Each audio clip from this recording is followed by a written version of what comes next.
Ndugu zangu wapendwa katika Kristo, karibuni kwa tafakari ya neno la Mungu. Na tafakari yetu ya neno la Mungu katika Jumatatu ya Pasaka, Jumatatu katika oktava ya Pasaka, tunaipatia kichwa cha habari, msiogope, enendeni mkawaambie ndugu zangu waende Galilaya. Ndugu zangu, habari kuhusu Yesu mfufuka zinaleta hali mbili kwa wale wanaozisikia kuhusu habari hii mara ya kwanza. Ndugu zangu, moja ni mwelekeo wa kumfuata Yesu mfufuka na nyingine ni mwelekeo wa kukataa kuhusu Yesu mfufuka. Wakati wa kina mama na wenzao walikuwa na furaha ya kutangaza habari hii njema ya ufufuko, viongozi wa Kiyahudi wanahofu, wanaogopa kuhusu kukiri na kukubali habari hizi. Ndugu zangu, wakati wa kina mama wanatafuta kila njia na namna ya kumweleza kila mtu kuhusu habari hii njema ya ufufuko wa Bwana, viongozi wa Wayahudi wanatafuta njia ya kuificha habari hii njema isienee kwa watu. Ndugu zangu, leo ni siku ya pili katika oktava ya Pasaka. Ina maana kwamba leo ni Pasaka. Tunasherehekea siku ya Pasaka kwa mfululizo wa siku 8 na kuingia katika Jumapili ya huruma ya Mungu. Hivyo siku hizi 8 ni siku ambazo tunapaswa kubaki na kutafakari kwa undani kabisa na kuhisi kama hawa wanawake watakatifu baada ya kutambua kwamba Yesu hayupo tena kaburini, amefufuka. Tunapaswa kujiachia wenyewe tuingie kwenye mafumbo ya ufufuko. Tunapaswa kuyaona kama yalivyo.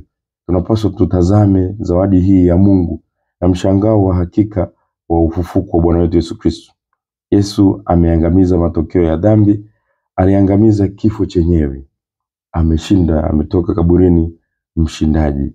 Wakati hawa wanawake wakitoka kaburini, maandiko yanatuambia kwamba walikutana na Yesu mfufuka wakiwa njiani.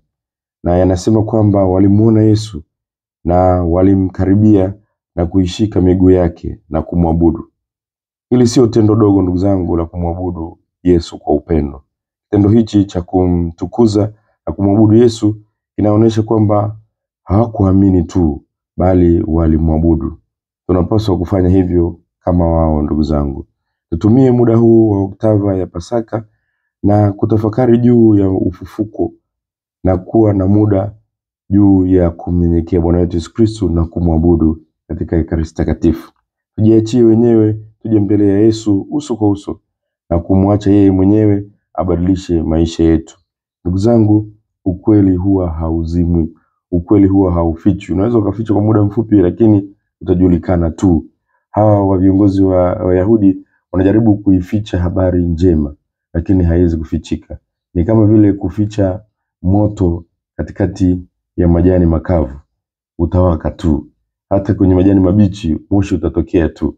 Wanajaribu kuzima habari ya ufufuko lakini ukweli ni kwamba hawataweza. Habari hii walijaribu hata kuangamiza baadhi ya Wakristo wa mwanzo, kuwaua mitume wakidhani kwamba wanaweza kaificha habari hii, lakini kadri walivyofanya ndivyo walivyofanya. Ni kama kumpiga chura teke, ndivyo walivyofanya iende zaidi na zaidi na zaidi. Na sisi tujue kabisa hatutakaa tuweze kuzima roho wa Mungu aliye ndani ya wenzetu. Wale ambao Mungu anawatetea, wale ambao Mungu ameweka nguvu ndani yao, tutapoteza muda bure tu. Tutahangaika. Walitaka kumfunga Yesu kwa jiwe kubwa. Kiingereza linaitwa mighty stone. Maana yake ni jiwe kubwa kweli, lakini jiwe hili liliondolewa. Walinzi walikaa pale kutaka kulinda Yesu asitoke, lakini ulinzi wao haukusaidia chochote.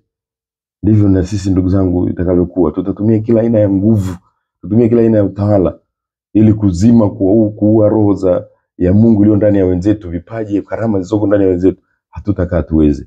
Sisi tuwe wajumbe wa kupokea baraka zilizopo ndani ya wenzetu ili tuendelee kumtukuza Mungu. Habari ya ufufuko haikuweza kuzimwa, na sisi hatutakaa tuweze kuzima utukufu wa Mungu uliopo ndani ya maisha ya ndugu zetu. Tujue, tuupokee ujumbe uliopo ndani yao, tupokee ukweli kama ulivyo, tumshukuru Mungu kwa zawadi ya wenzetu, na hakika tutabarikiwa zaidi. Tusipoteze muda kuwamaliza, hatutaweza. Tutajikuta sisi ndio tunajimaliza wenyewe. Naendelea kukutakia Pasaka njema. Mwenyezi Mungu akubariki na kukulinda, Baba na Mwana na Roho Mtakatifu. Amina. Shajara zetu bado zipo, endelea kupata shajara katika pale St. Joseph kwenye container ya kwaya, Msimbazi Bookshop na hapa Padre Pio Shrine.